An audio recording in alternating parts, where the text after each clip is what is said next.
Hi, I'm Sasha Ayad. It's May 2024, and here's what's on my mind this month. Nature as a curative for screens. What is it about the online life that attracts and locks certain people into a screen-based existence? We know that tech companies work to deliberately steal our attention and seek to capture more and more of it each day. But I suspect the vulnerabilities that we have depend also on our personalities, interests, and the medium which is vying for our attention. Why are some of us so obsessed with Twitter but never use Instagram? Or why does YouTube rack up hours of one person's day while LinkedIn occupies none of his time? I would be really interested to see some data on this since we all exhibit pretty different online behaviors. But what about the antidote to this? If I or you or your kids would benefit from getting offline more often, is there one singular strategy that might be good for all of us, regardless of how we use our devices? I think nature provides the answer. As you might guess, between the Gender a Wider Lens podcast, producing videos for my parent membership group, writing Substack newsletters, and working with parents and teens virtually, I'm almost constantly glued to my screens.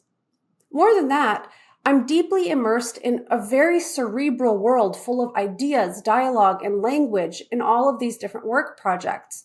So whenever I can get out of my head and into my body, this is a lifesaver for me.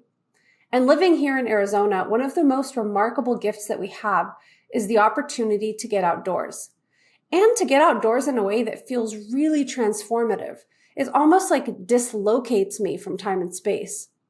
Last weekend, we hiked a particularly gorgeous trail for the first time.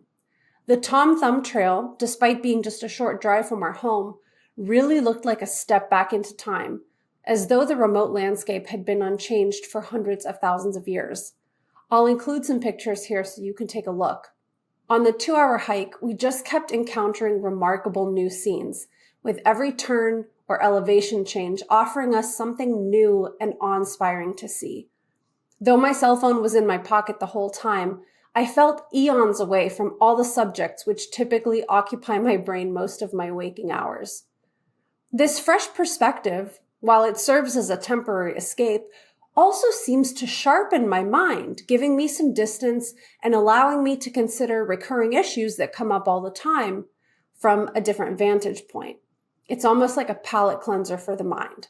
Not to mention the physical exertion, which reminds us all that we are alive in our bodies.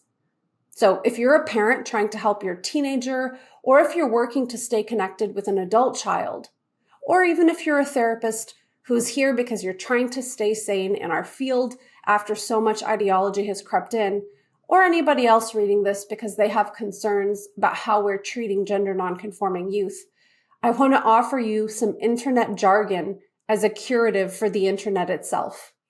Go touch grass.